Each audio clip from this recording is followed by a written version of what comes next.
The small two-bedroom house in Uyo always felt louder than it really was. Not because of noise, but because of pressure, thick enough to choke the walls. Inside it lived Emeka, 28 years old, tall, quiet, soft-spoken, usually dressed in simple shirts and trousers that had faded from too many washes. His eyes always looked tired, not from work, but from trying every day, trying to be enough. After graduation, he had imagined life differently. A government job, a small apartment, a chance to finally lift Mama out of the poverty she never stopped reminding him about. But reality had other plans. Every day he woke up early, ironed his one good shirt, packed his CV into a transparent frill, and moved from office to office, company to company, hearing the same thing. "We'll get back to you. We're not recruiting. Leave your details, we'll call." The calls never came. Weeks became months, months became years, and hope slowly turned into a wound that refused to heal. But the wound wasn't the worst part. His mother was. Mama Emeka, 54 years old, thick-bodied, with a wrapper always tied tightly around her waist and a headscarf that made her look older than she was, carried shame like a badge of honor. Her voice rang across the house and sometimes the entire neighborhood. "Emeka, a whole graduate still living under my roof." She would push the pot on the stove and continue. "Is this how other people's children behave? Look at your mates, bankers, managers, big boys, but you sit here eating my food every day." It wasn't true. Emeka never sat idle, but Mama never saw the effort. She only saw the failure.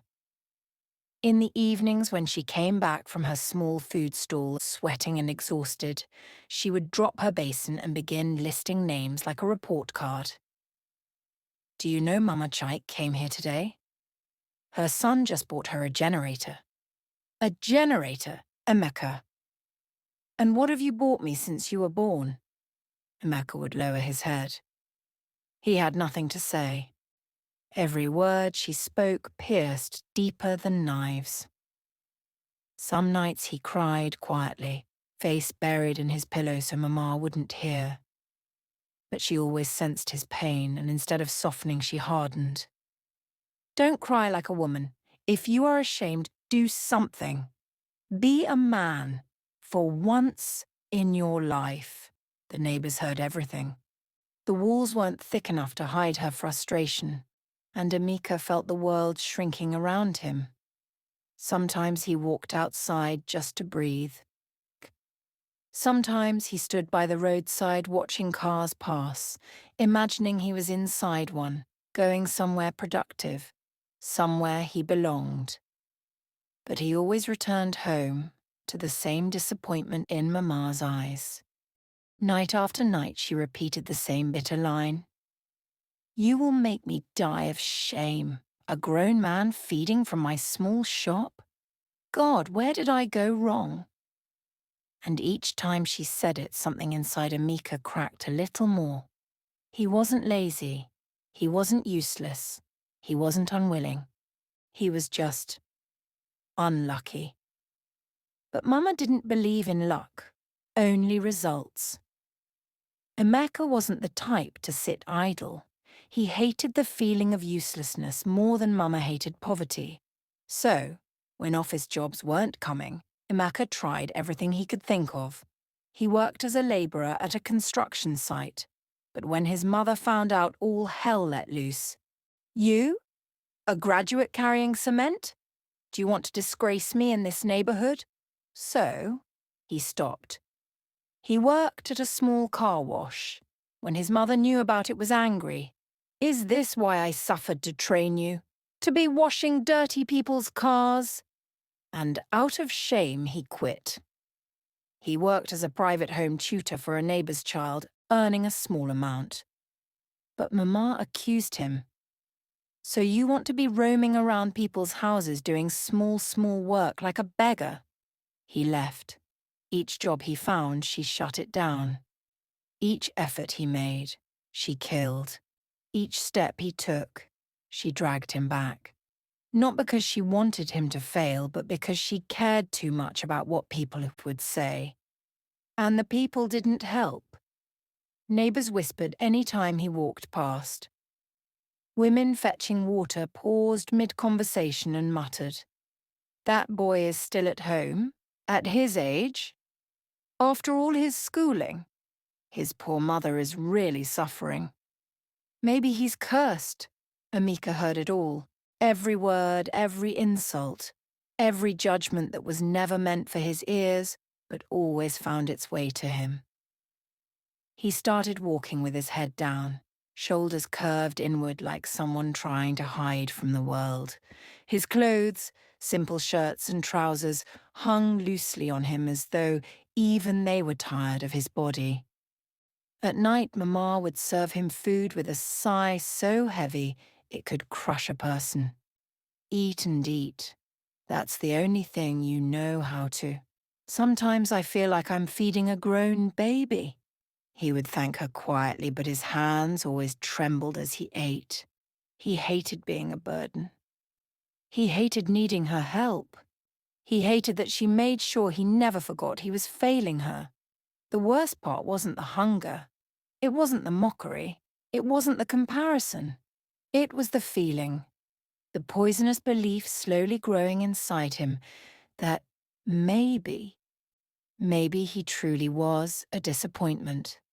Maybe there really was something wrong with him. Maybe God skipped him when giving people their destinies. Maybe he was an error, a mistake, something that shouldn't have been born. He would sit behind the house at night, staring into the darkness, feeling it swallow him quietly. Sometimes he asked God questions he never got answers to. Why me? What did I do wrong? Why can't anything work for me? Why does Mama hate me so much? But the night never answered.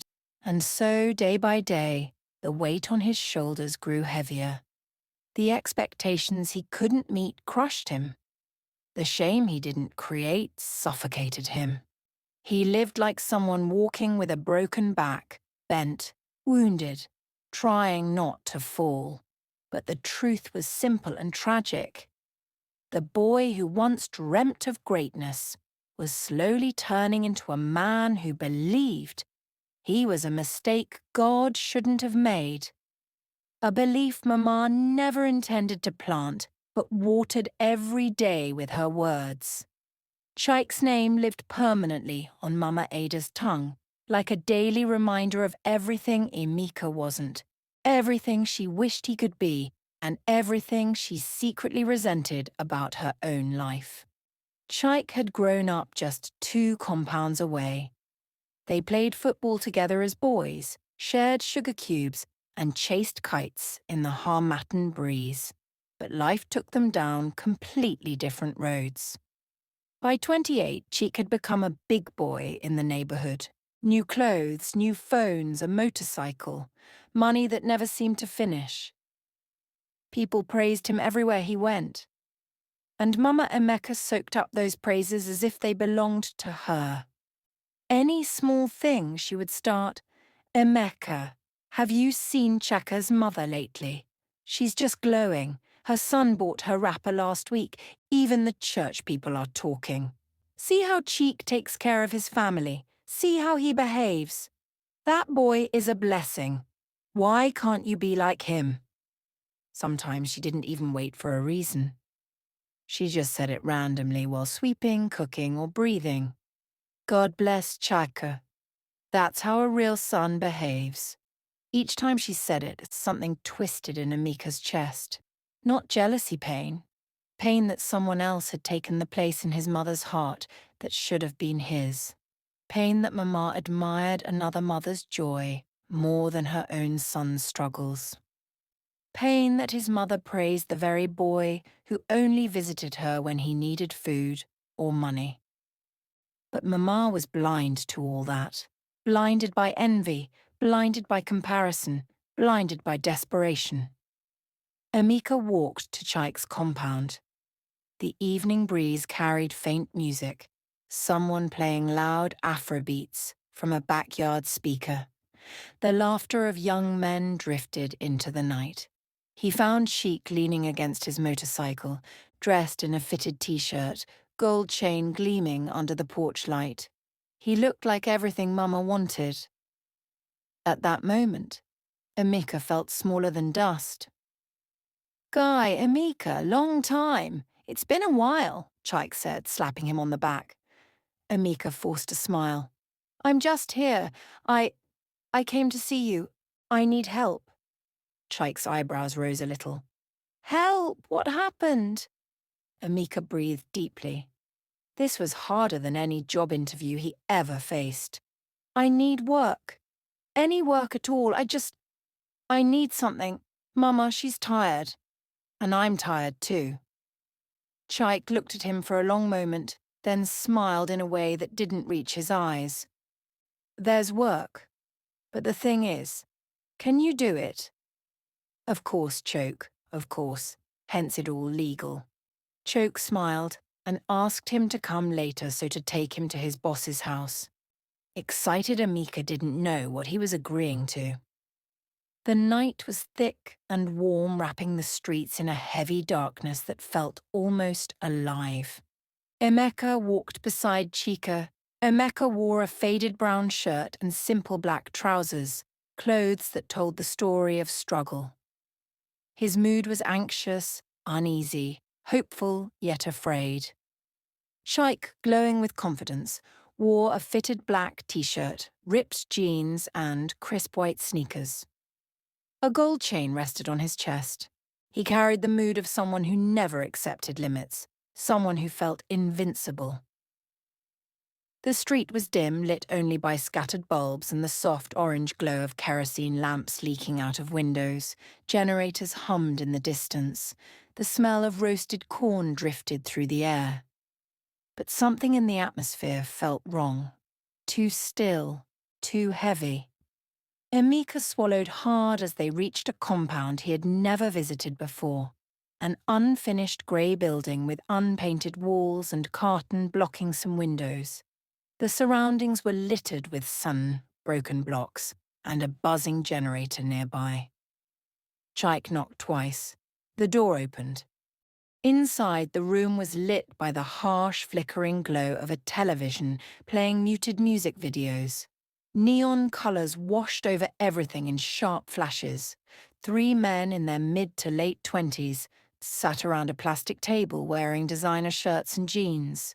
Their moods were wild, loud, energized. Money lay scattered across the table.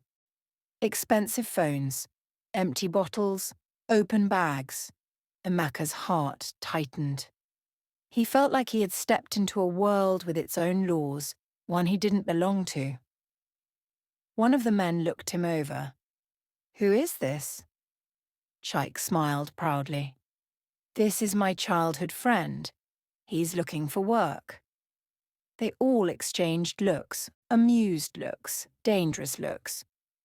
"What kind of work?" Emeka asked, voice steady though his chest thudded. Chaik pulled him aside, his face shifted, less friendly, more calculating. "Look," he began softly, "you know jobs are hard to find. What we do here is quick money. Fast money. It's the kind of work that changes lives." "What kind of work is it exactly?" Emeka pressed. Chaik sighed in a way that seemed rehearsed. "We run operations. We take things from people who have plenty. Sometimes shops, sometimes businesses. Sometimes we intercept people on the road. It's not dangerous, as long as you stay smart." Emeka felt the world tilt. His surroundings blurred. The flickering lights, the scattered cash, the smirking faces, they all became a swirl of wrongness. "So this is where your wealth comes from," he whispered. "This is survival," Shaik replied. "You want your mother to stop insulting you? You want to stand like a man? This is a start." Emeka stepped back. Fear tightened around his chest. "I can't do this," he said. "It's illegal. It's risky. It's wrong." One of the men overheard and scoffed. If he can't handle real work, let him leave. Another laughed quietly. He looks too gentle for this life. Their mockery cut deeply, but Emeka didn't care. He cared more about the man he wanted to be, the man his mother wished he was, the man he hoped to become. "Thank you," he said firmly, "but I can't be part of this." For a moment, the entire room went still. Chaik stared at him, expression unreadable, eyes clouded with something sharp, something cold. Then he forced a smile. "No problem," he said softly, but the smile didn't reach his eyes. Emeka left the house with trembling hands, the night breeze touching his skin, but doing nothing to ease the weight in his chest. His footsteps were slow, heavy, almost reluctant. He had come hoping for a breakthrough. Instead, he had found a doorway into darkness. As he walked home under the slow swaying palms and dim streetlights, one painful truth echoed in his chest. Chaik wasn't successful, he was dangerous. Emeka stood in the narrow sitting room, still shaken from everything he had heard at Chaik's place. His palms were cold, his throat tight, yet he gathered the courage to speak. He wanted his mother to understand. He wanted her to see the danger, the darkness, the path he refused to follow. "Mama, Chaik and his friends are into things that could ruin my life. I can't join them," he said quietly, his voice trembling. Mama Emeka didn't even look up at first. She continued slicing vegetables on her wooden board, her jaw set, her movements sharp and impatient. When she finally turned her eyes toward him, they carried no softness, no empathy, only disappointment. "What has your dignity ever given you?" she asked, her voice rising. "You sit in this house every day, eating my food, using my electricity, breathing my air, yet you refuse to do what other men are doing to survive." Emeka felt something burn in his chest. "Mama, it's wrong. It's dangerous. People get—" She cut him off with a harsh wave of her hand. "What has morality given you?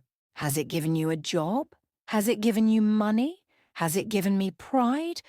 Every day I hear about Cheek and how well he takes care of his mother, but you—" She pointed at him like a stain she couldn't scrub away. "You bring me nothing but shame." Emeka's lips parted, but no words came out. The room felt smaller, the air felt heavier. She stepped closer, her face tightening with frustration. "If you won't take a job and you won't join Cheek, then what exactly do you plan to do with your life? Do you want to die poor? Is that what you want?" He shook his head slowly, his voice barely a whisper. "No, Mama, I just want to make you proud." "Then go and do something that brings money into this house," she snapped. "Go and join them if that's what it takes. At least they provide for their families. At least they are useful." Those words struck him harder than any slap could. Useful. He had prayed that his honesty would make her see reason. He had hoped she would hold him, encourage him, guide him away from the danger he had narrowly escaped. Instead, she pushed him toward it. And in that moment, something inside Emeka, something fragile, hopeful, human, shattered quietly. The night air was heavy, almost suffocating. The kind of stillness that made every sound feel louder, every thought sharper. Emeka stood by the rusted gate of their compound, his heartbeat thundering in his ears. His palms were cold, his legs weak, yet he couldn't turn back. He had replayed Mama's words all day. At least they are useful. Go and do something that brings money into this house. Why can't you be like Chika? Those sentences clung to him like chains, tightening each time he tried to breathe. He didn't want this life. He didn't want the danger, the fear, the darkness that followed Chaik's crew like a shadow. But he wanted something even more, a smile from his mother. A real smile, not the forced, irritated ones she gave between complaints. A smile that said, "I'm proud of you." So he walked. When he reached the junction, Cheek and his two friends were already waiting beside a silent black car. The streetlights flickered above them, casting sharp shadows across their faces. Chaika grinned when he saw him. "So you finally grew courage?" Emika swallowed hard. Let's just get it over with." The others exchanged looks. To them it was routine. To Emika it felt like he was walking toward a cliff. They entered the car. Emika sat by the window, staring at the passing buildings, shops, houses, children still playing by the road. Every sight made his stomach twist. Chaik leaned back casually. "Relax. It's a simple operation. No weapons, nothing serious. Just pick up, drop something, and go home." Emika nodded, but his hands refused to stop shaking. Every minute felt like a countdown. Every street corner felt like a warning. His conscience screamed, "Turn back!" But guilt dragged him forward. He imagined walking back home with some money, maybe enough to buy food, fix the broken fan, or pay Mama's electricity bill. He imagined handing it to her and seeing pride bloom on her face. Just once. Just once was enough for him. The car finally stopped in a dark, quiet area. Sheik nudged him gently. "This is where you follow us. Just do exactly what we say." Emika's breath caught. His chest tightened. He wasn't doing this because he wanted to. He was doing it because he believed, foolishly, desperately, that one moment of approval from his mother would finally make his life feel worth something. As he stepped out of the car, trembling under the weight of a decision he never wanted to make, he whispered a silent prayer. "God, please, let me make Mama proud tonight." The neighborhood was quiet, too quiet. The kind of calm that made every footstep echo, every breath feel like it disturbed the air. Streetlights hummed faintly, casting long shadows across the narrow road as Emika followed behind Chaik and the others. His heart was pounding so hard he could feel the pulse in his fingertips. "Remember," Chaik whispered. "Stay close. Don't act suspicious." Emeka nodded, even though fear was squeezing every muscle in his body. This wasn't him. This wasn't his life. He had never even argued loudly in public, yet here he was, following people who lived on the edge of danger every day. They approached a small cluster of houses, modest, quiet homes where families were probably asleep. The plan was simple: gather small valuables from an unlocked shop and be gone in minutes. But simple plans often crumble. The moment they reached the shop, someone inside stirred. A flashlight flickered. A man's voice called out, loud and suspicious. "Who's there?" Panic shot through the crew. Chaik hissed under his breath. "Move, move, before he alerts others." They rushed towards the road, but a dog started barking wildly. A door slammed open. A woman screamed. Within seconds, lights came on across the street. More voices, footsteps, people gathering. Emika froze for a second, overwhelmed. Everything was happening too fast, too loudly. "Run!" Chaik shouted. But the street had come alive, hands grabbing sticks, men charging forward, mothers shouting warnings at their children. Faces emerged from the dark, fueled by fear and anger. Chaik and the others were fast, too fast. They sprinted into the night, disappearing into side streets they knew well. Emeka wasn't like them. He hesitated for just 1 second. That was all it took. Someone grabbed his shirt from behind. He stumbled. Another hand caught his arm. A third person blocked his path. "That's one of them," a voice shouted. Don't let him escape! Within moments, a crowd had formed around him. Strangers with fury in their eyes, strangers who didn't care that he had never done this before, strangers who didn't know he had spent his entire life trying to do things the right way. He lifted his hands, trembling. Please, wait, this is not. But no one was listening. Shouts collided in the air. People argued over what to do. Others cried out for justice. Someone raised a wooden plank. Another shouted, "Call the vigilante, these boys must learn a lesson." Emeka's knees weakened, his heart shattered. He was alone. Chaik was gone. The others had vanished into the night. People surrounded him from every direction. Some held stones, some gripped sticks, some held nothing but rage. Their mood was fierce, unforgiving, an emotional fire burning hotter than the streetlight above them. Emeka raised his shaking hands. Please, listen to me. I wasn't... But his voice was swallowed by the noise. A stone flew past his head. A stick grazed his arm. The crowd pressed closer. Faces blurred into one, angry, disappointed, hungry for someone to blame for every robbery, every hardship, every fear that lived in the community. He spun around desperately, searching for a gap, for a sliver of escape, for anyone who might believe him, but all he saw were eyes filled with accusation. The yelling grew louder, swirling around him like a storm. "Thief! Punish him! Teach him a lesson!" He opened his mouth, but this time no sound came out. His breath caught, trapped somewhere between terror and sorrow. A tire, blackened and soaked, hung around his chest like a cruel necklace. The heat of the small flames already licking at his ankles made him wince. The air smelled of burning rubber, dust, and anger. Raw, unfiltered anger. "Thief!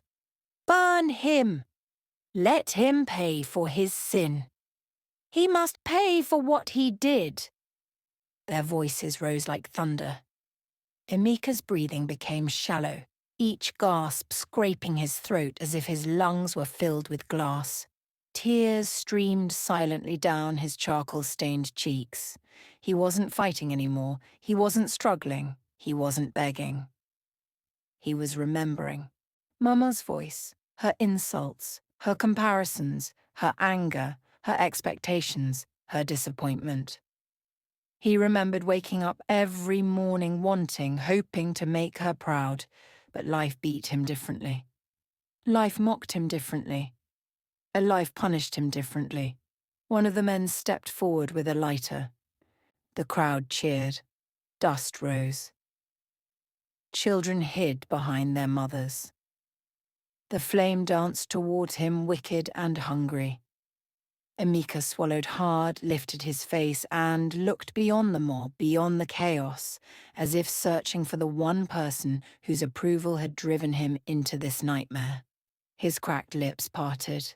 His voice barely rose above a whisper, but those closest heard him. And later those words would haunt an entire town. "Tell Mama." A tear rolled down his chin. "I wanted to make her happy." The flame touched the tire. A roar exploded around him. Smoke surged upward like a dark spirit escaping from the earth. The morning broke slowly, its first rays falling across the compound where Mama Emeka sat washing plates absent-mindedly. She wore her usual faded wrapper and loose blouse, her mood restless, irritated, frustrated, as always. The quiet surroundings of their modest neighborhood did nothing to ease the heaviness on her face. She was still mumbling to herself about Emeka, how he had slept out, how he had no direction in life when she heard it. A scream, then another, followed by hurried footsteps. Her heart stuttered. 3 neighbors burst into the compound, breathless, terrified, their clothes dusty from running. Mama Emeka, come quickly." She frowned. What is it? Who is shouting? It's Emeka. He was caught last night. There was a mob. They set him. She didn't hear the rest. The plate fell from her hand and shattered on the floor. Her breath tightened like a rope around her chest. No, she whispered. Not my son. No. She didn't wait for explanation. She ran, barefoot, panting, screaming his name, her wrapper loosened around her waist, her hair scattered, her feet bleeding from stones along the road. People stared as she rushed past, but she didn't care. The world blurred. Only one thing mattered. Let it not be true. God, let it not be true. But when she reached the street, when she saw the black circle of burnt tires, when she saw the smoke rising lazily into the morning air, her legs buckled.